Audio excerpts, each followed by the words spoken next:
Hello and welcome to Tech Circle. You're listening to the Capital Call series, and today I'm joined by Nandini Mansinga, who is the CEO and co-promoter of Mumbai Angels. Founded in 2006, Mumbai Angels Network consists of over 500 members across 25 plus cities in the world. It has made over 150 investments and exited 70 firms, having spent over 150 crore rupees till date. Since April 2020, the company has closed 19 deals with 5 exits. In today's episode, we'll talk about the recent deal run, how the company survived the pandemic-induced lockdown, challenges, and growth strategies ahead. Thank you very much, Nandini, for joining us. So let's start with the recent deal run. If you could highlight the number for us and talk about the strategy that was in play there. Yeah. So see, we've when the lockdown happened in March, is when we were actually worried, like with all other businesses, saying that will we see like a slowdown in the number of deals that we are doing. And also, when I was talking to my VC friends and everybody had suddenly gone on a pause mode, saying that, listen, I think we need to actually look at investing in our own portfolio more rather than doing new deals. But we were actually very pleasantly surprised. What we saw is that, we actually took a very aggressive stand and we said that this is the time when the startups need the angel money the most. So what is it that we can do as a network to make sure that, more investments can happen? So what we did is we did two things. One is we actually doubled the number of deals that we were showing our investors. So the minute we moved from, an offline format to an online virtual format, we were able to showcase, double the number of deals in a month than we were earlier to our investors. So that helped a lot. The second is we actually, came out with a new product called a Lifeline product. This was the opportunity for our members to invest in even smaller amounts in companies that were even earlier stage than what we normally do. So we actually started looking at companies that, say, otherwise would not meet our angel investing filters, and they were even earlier stage. So we said, okay, here is the Lifeline product. You come on to our platform. We will showcase you to our investors. And if the investors, if somebody comes in with a check before the main round, there will be a certain discount that they will get whenever the valuation happens.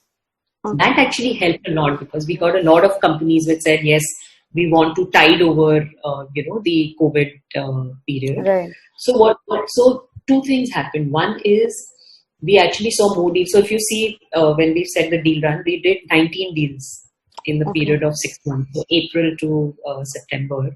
And it is across various sectors. So we are a sector agnostic platform, and we have about 500 members, as you're aware. And what we keep doing is that we keep showing people different deals across sectors and see which are the ones that are getting interest from our investor base. And like if you actually see what we've got this time, we've got deals across some at least 10 different segments. So we've done things which are as far out as defense. So defense is a sector that we are actually seeing a lot of interest in our investor base. So defense tech, edutech. Then of course you look at these, very what would look at as traditional businesses, let's say supply chain, logistics. And then we've also done stuff in healthcare, wearable tech. So across various segments, 19 deals we've done. So in the current scenario, Nandini, which sectors are actually gaining traction? And what are the investors interested in? There is one segment where we'll say, COVID will not impact it. Quite clearly, like say defense or clean tech. These are long-term plays that our investors invest in. So they are not really looking at a 6 month or 1 year down the line, impact. But they are always, our investors and our view as angel investors and as a network is always long-term. Because we know we are the first investors that come in. Even say sectors which presumably look like they've got impacted. Okay. see that our investors are not taking a short-term view of it. That's a very, that's a very surprising thing that we saw. Yeah. So, while I won't be able to give you names of deals because they are still in the pipeline, right. But sectors which otherwise would look like, oh, they are not getting enough interest, like say retail or consumer or anything, fashion, for example. And you would say, oh, these will actually not gain interest right now because COVID has impacted. At the angel level, we don't see that happening. Because an angel investor knows that, look, I'm coming into this for the long term and I will only make money when there are subsequent round of investments that happen. Right. So now the question, of course, investors ask and saying, okay, this pandemic and next pandemic, what are you going to do to make yourself pandemic? So that is one question that has started happening. And second question, of course, is around valuation.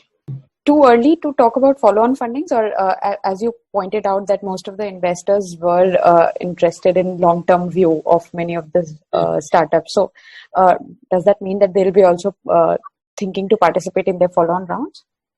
Yeah, absolutely. Very good question. So I think, see, what's happening is that, as a network, our success is not actually in investments, it's in exits and follow-on rounds, because that's how our investors will make money. Because I keep saying that the investment part is actually just the dating part. The marriage happens over the next 5-6 years, right? So we had actually seen follow-on rounds for several of our portfolio companies, earlier portfolio companies, and also the recent investments that have happened. We are also seeing interest there, both from within the network and outside the network. So what we do are two things here when you look at follow-on rounds. One is we actively talk to VCs, other family offices, anybody who we think could be the next round investor for our portfolio, continuously to saying, listen, are you wanting to come in the next round? That's a continuous thing that we do. We've also recently actually launched a product which allows our own members to invest in the bridge rounds. In terms of exits and stuff also, we've actually, now our portfolio size is, I think, about 145 companies also. At that point, 10% of our portfolio, which means 14 to 15 companies, are always in the play for either an exit conversation or the follow-on. So at any given point of time, there are at least 14 to 15 companies where there are follow-on rounds and exit conversations. Speaking about exits particularly, was that affected by COVID? Not really. I don't think that's happening. I think what happens is that if you look at an exit conversation, it is never like, a month thing. So like us, the next round investor is also taking a long-term view, and exits will always take 3 to 4 months to close. So we actually had a couple of exits during this period also, and follow-on rounds. Okay. And also about growth scenarios, Nandini, how was that for the existing portfolios? I mean, how are they doing currently? So we've actually not really had a scenario where too many of our companies have shut down. That's a very good sign that is there. So, we didn't really have an impact where companies came back to us saying, listen, we are shutting down because of COVID. Yes, companies which were in those sectors which have got impacted, we have actually seen several of them pivot into newer models. How does the whole scenario look like in near to medium term for angel investments in India particularly? I think it is good. I don't see a slowdown happening. See, I think there are 2 or 3 things that happen. One is the angel investor is the first investor who walks in. So by now the ecosystem has become matured enough for angel investors to know that, this is a 3 to 4 year play. So people are not. Second is what we're surprisingly seeing is that as people are facing challenges in their own businesses, in their own listed equity space, returns, when those things are getting contracted, and when avenues for other investments are going down, people are looking at this as a very serious alternative. So people are actually coming and saying, listen, can we now diversify here in the It's, so that my portfolio now suddenly has these private companies which are at the startup stage. So I actually think, so like I said, we didn't see a slowdown over the last 6 months, and I don't see a slowdown over the next, as the economy recovers from COVID, because I think we will go through, a U-curve recovery, if not V. Okay. So V, I think, is extremely optimistic. Operations-wise, Nandini, how was it for you guys as a firm? Was it really challenging, or was it easy? Like, did everything get back into place just after the lockdown was announced? How did you guys manage that? And, talking to portfolios, troubleshooting whenever required. Actually, I was pleasantly surprised. We shifted from being a very, very, brick and mortar, very, touch and feel network to online really quickly. So we shifted our showcases temporarily to a virtual format. But then we actually started getting requests from our members saying, "Listen, whatever happens, don't discontinue this." So, we are now in a very pleasant situation where we're like, okay, we did this as a temporary thing, but when the lockdown opens, how are we going to tackle that? We are, like I mentioned, that has happened. We actually managed to onboard more members in the last 6 months than we did earlier, because people, like I said, are interested in this asset class now. So, like I said, there were, better exits happening. As a team, we became really comfortable working, through, so I think, like with all other firms, several of my team members are now working out of Mumbai, outside of Mumbai, from their hometowns, as far as Rajasthan and Kerala, all over, right? Okay. And we were just trying to do a check with them saying, how many of you actually want to come back to an office environment? We did like a survey. And you'd be surprised not too many are saying yes. Any other challenges that you're anticipating in some coming months due to the present scenario? See, not so much for our sector, but I think as an economy, we are going to go through very tough times. So, what has happened is that I think the actual implication of a 25% contraction in our GDP has not really sunk in.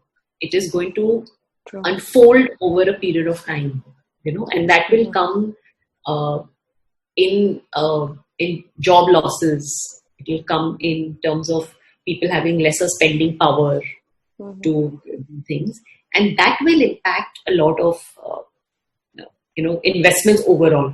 But I also think that this will allow a whole new wave of entrepreneurship. What I mean by that is that this environment, is going to force people to think of newer business models, which otherwise they didn't think of. Also, a lot of things that we thought are, 5-7 years away are actually going to get fast forward to 5-7 months. Correct. So that is going to start happening. A lot of things that you thought that, will never work in our country, or we will always need a face-to-face for it. See, we will go through a lot of pain. Let's not deny that. I do see unemployment coming in. I do see salary contractions coming in. I do see top line of companies coming, under pressure. But at the startup level, I don't see that change. Okay. You see, that I feel is actually going to spur a newer kind of entrepreneurship.